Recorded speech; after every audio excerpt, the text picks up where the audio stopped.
ဟုတ်ပြီဒီနေ့မှာကျွန်တော်တို့ဆွေးနွေးတိုင်ပင်ခြင်းနဲ့စကလုံးကစီမစွာကခွိခန့်မသားတော်မူခြင်းရှိရတဲ့အကြောင်းတော်တော်လေးတစ်ချက်လောက်ပြန်ပြောချင်ပါတယ်ခရိယန်အများစုကဘုရားသခင်ကလူစီဖာနဲ့အပေါင်းပါတို့ကိုမုန်းတယ်လို့ခံယူထားကြတယ်လွယ်မစွာခံယူထားကြပါတယ်ပြီးရင်လူစီဖာနဲ့အပေါင်းပါတို့ကိုလည်းနိုင်ဖို့လွယ်မစွာအားထုတ်ကြိုးစားအားထုတ်နေကြပြန်ပါတယ်ဟုတ်ပြီစိမစွာကခွဲခန့်မှတ်သားတော်မူခြင်းဘာဖြစ်လို့ရှိရတာလဲဆိုတဲ့အရာကိုဟေရှာယအခန်းကြီး54အခန်းငယ်8နဲ့10မှာမဇွိရတော်ထာဝရမေတ္တာတော်နဲ့ယောဟန်ခန်းကြီး15အခန်းငယ်73မှာအသက်ပေးမေတ္တာဖြင့်မာသဲခန်းကြီး9အခန်းငယ်44မှာယန္တုကိုတောင်မှချစ်ပါဆိုတဲ့ယန္တုကိုတောင်မှချစ်တော်တိယောအခန်းကြီး4အခန်းငယ်8မှာချစ်ခြင်းမေတ္တာတော်ရှင်ဘုရားသခင်ကလူကိုလည်းချစ်တယ်လူစီဖာစာတန်ကိုလည်းချစ်ပါတယ်ဆိုတာကိုတွေ့ရပါတယ်။ဘာကြောင့်လဲဆိုတော့သူကယန္တုကိုတောင်မှချစ်ခြင်းမေတ္တာဘုရားသခင်ဖြစ်တယ်။ဟုတ်ပြီ။အာကြီးဘုရားမဟုတ်ဘူး။လူကိုကြတော့လူစီဖာစာတန်ရဲ့လက်ထဲကပြန်လေရွေးနှုတ်လို့ရပါတယ်ဆိုတာဘုရားသခင်သိတယ်ပြန်ပြောမယ်လူကိုကြတော့လူစီဖာစာတန်ရဲ့လက်ထဲကနေပြန်လေရွေးနှုတ်လို့ရတယ်ဆိုတာကိုဘုရားသခင်သိတယ်လူစီဖာကိုကြတော့ဘယ်သူရဲ့လက်ထဲကနေပြန်လေရွေးနှုတ်ရမယ်ဆိုတာကိုမရှိတော့ဘူးဒါကိုလည်းဘုရားသခင်သိတယ်ဒါကြောင့်မို့လူကိုပြန်လေရွေးနှုတ်ခဲ့တဲ့ပြီးမဲ့တိယောဟန်ခန်းကြီး3အခန်းငယ်18မှာနဲ့တိယောခန်းကြီး9အခန်းငယ်73နဲ့ဣဖက်ခန်းကြီး2အခန်းငယ်10နဲ့9မှာကိုယ်တိုင်လက်ခံယုံကြည်မှတ်တာပြန်စားကြကိုယ်တိုင်လက်ခံယုံကြည်မှတ်တာထိရောက်အောင်မြင်ရမယ်ကိုဘုရားသခင်ကြိုတင်သိတယ်ပြန်ပြောမယ်လူကိုပြန်လေရွေးနှုတ်ရင်တောင်မှကိုယ်တိုင်လက်ခံယုံကြည်မှတ်တာထိရောက်မယ်အဲ့ဒါကိုဘုရားသခင်သိတယ်စာတန်မှာအမြင့်ဆွဲထားတော့လူတွေကြီးဖြစ်ကုန်ကြလို့စာတန်မှာအမြင့်ဆွဲထားတော့လူတွေဖြစ်ကုန်ကြလို့ပြန်လေရွေးနှုတ်ခဲ့တဲ့ခြင်းကိုလက်ခံယုံကြည်ဖို့လွယ်မယ်မဟုတ်တော့မှန်ကိုလည်းဘုရားသခင်တည်ထားပါတယ်ကြိုတင်တည်ထားပါတယ်ဟုတ်ပြီနော်ဒါဆိုရင်သူဘာလို့ရမလဲဒါကြောင့်ဘုရားသခင်ကိုတည်ရှိယုံကြည်လက်ခံဖို့နဲ့ပြန်လဲရွေးနှုတ်ခဲ့တဲ့ခြင်းကိုယုံကြည်လက်ခံလာဖို့ကိုဘုရားမှာခတ်သိမ်းသောတတိပညာတော်ဖြင့်ဘာလဲခတ်သိမ်းသောတတိပညာတော်ဖြင့်စိမစွာကနှလုံးသွင်းအကြံအစီတော်မှာလူစီဖာမတိအောင်တီးတန့်လူကို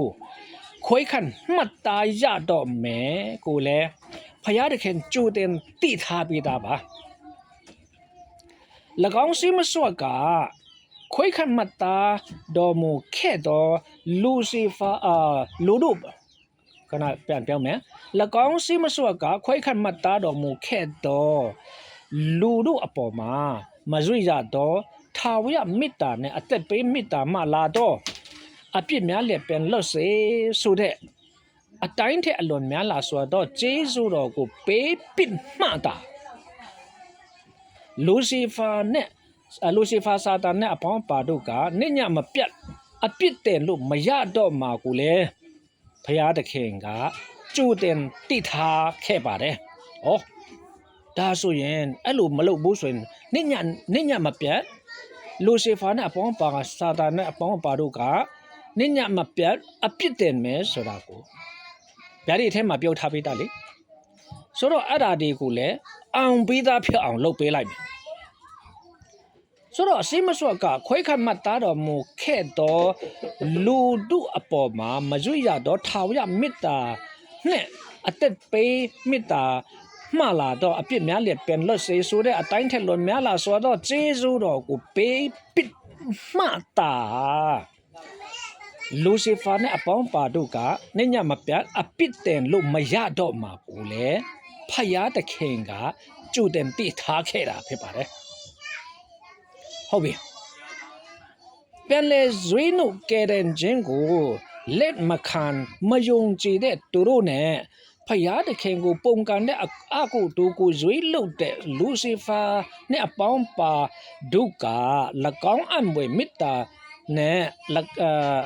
အံွယ်ကျေးဇူးတော်ကိုမြင်တွေ့လို့နောင်တရပြောင်းလဲလာဖို့ကိုလည်းဖယားတခင်ကချစ်ချင်းမေတ္တာဖြင့်စောင့်မျှော်နေတဲ့ဖယားတခင်ဖြစ်ပါတယ်ကဲစဉ်းစားပြန်လေဇွေးလို့ကဲတဲ့ခြင်းကိုလက်မခံမယုံကြည်တဲ့သူတို့နဲ့ဖယားတခင်ကိုပုံကန်တဲ့အကုတူကိုဇွေးလို့တဲ့လူစီဖာနဲ့အပေါင်းအပါတို့က၎င်းအံွယ်မေတ္တာနဲ့အံွယ်ကျေးဇူးတော်ကိုမြင်တွေ့လို့နောင်တရပြောင်းလဲလာကြဖို့ကိုလည်းဖယားတခင်မေတ္တာတော်ဖြင့်စောင့်မျှော်နေတော့ဖယားတခင်ဖြစ်ပါတယ်ဟုတ်ပြီ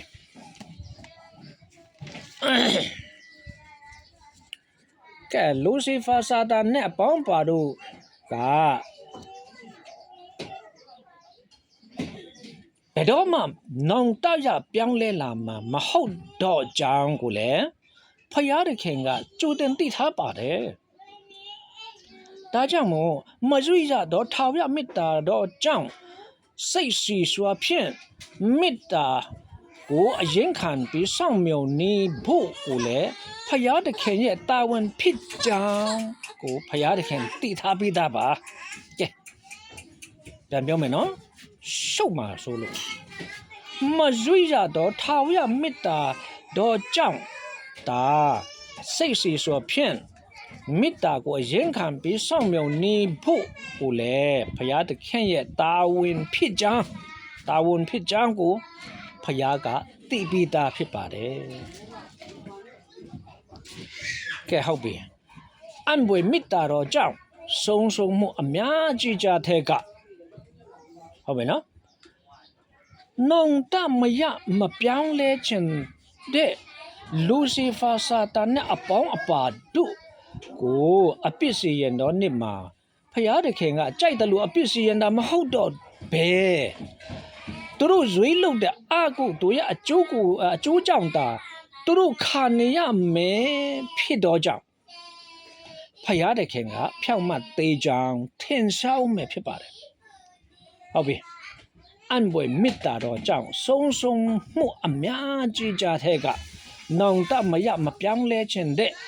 လူစီဖာနဲ့အပေါင်းအပါတို့ကိုအပစ်စီရင်တော်နှစ်မှာဖယားတခင်ကကြိုက်တယ်လို့အပစ်စီရင်တာမဟုတ်တော့ဘဲနဲ့သူတို့ဇွေးလုတဲ့အကုတို့ရဲ့အကျိုးကြောင့်တာသူတို့ခံနေရမယ်ဆိုတော့ဖြစ်တော့ကြောင့်ဖယားတခင်ကဖြောင့်မတ်သေးကြောင်ထင်ရှားမယ်ဖြစ်ပါတယ်ဟုတ်ပြီဒါဆိုရင်စေမစွာကဇွေးနုခွဲခန့်ကဲတဲ့ဂျင်းဟာလားစေမစွာကခွဲခန့်မှတ်သားတော်မူခြင်းစီရတဲ့အကြောင်းကဒီလိုဖြစ်ပါတယ်ဒါကြောင့်မို့ကျွန်တော်တို့လက်ခံနိုင်တယ်ဖြစ်စီလက်မခံနိုင်တယ်ဖြစ်စီဒီလိုဒီကြမ်းချက်တွေကို